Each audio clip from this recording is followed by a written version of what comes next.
বিবাহ এটি কোনো দয়া বা মায়ার পাত্র নয়।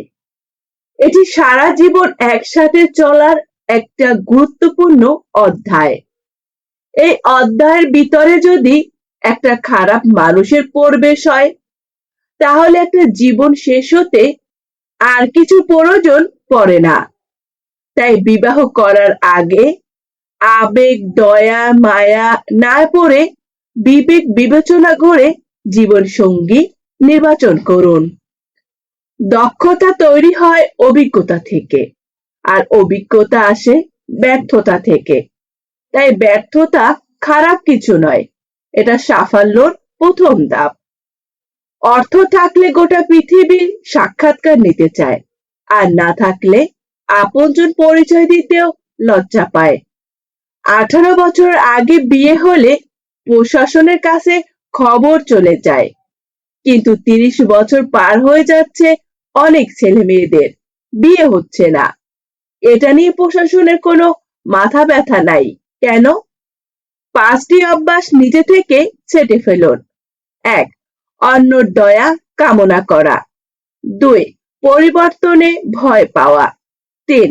অতীত নিয়ে পড়ে থাকা। 4. নিজেকে ছোট মনে করা। 5. কোনো কিছুতে অতিরিক্ত চিন্তিত না হওয়া। জীবন বদলাতে চাইলে এই 6টি নীতি আপনাকে অবশ্যই মেনে চলতে হবে। 1. প্রার্থনা করার আগে পরিপূর্ণ বিশ্বাস করো। 2. কথা বলার আগে মন দিয়ে ভালো করে শোনো। 3. খরচ করার আগে উপার্জন করো। 4. কিছু লেখার আগে চিন্তা করো। 5.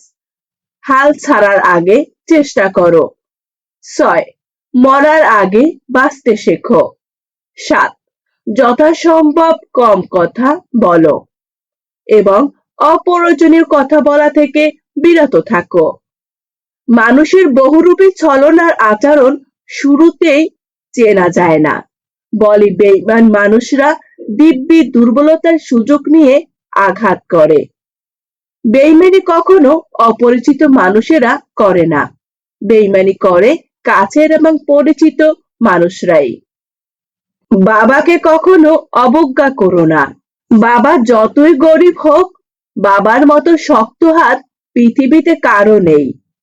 একটি বৃদ্ধাশ্রমের দেওয়ালে লেখা ছিল, আপনাদের ফেলে দেওয়া আবর্জনাগুলো আমরা পরম যত্ন সহকারে লালন পালন করে থাকি। সবার পরিস্থিতি আলাদা, সমস্যাও আলাদা, তার সমাধানও আলাদা, কিন্তু একটা বিষয় সর্বজনীয়, এই দুনিয়ায় সমস্যাহীন মানুষ বড়ই কম। তবুও তারা প্রতিদিন লড়ছে, নিজেকে মনের মতো গড়ছে। জীবনটাকে উপভোগ করতে হবে, মাঝে মধ্যে হেসে হালকা হতে হবে, তারপর আবার নেমে পড়তে হবে।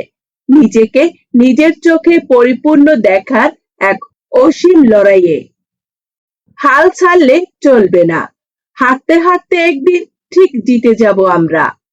সব সময় নিজের সর্বোচ্চ ভালোটা করার চেষ্টা করব। আপনি কতজনের জন্য কাজ করছেন সেটা মুখ্য বিষয় নয়।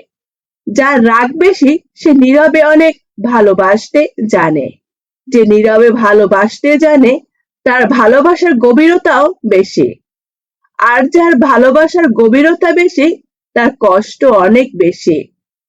কখনো বিশ্বাস করিস না যে হাতের রেখায় তার ভবিষ্যৎ নির্ধারণ করে দেবে, কারণ যাদের হাত নেই তাদেরও একটা ভবিষ্যৎ থাকে।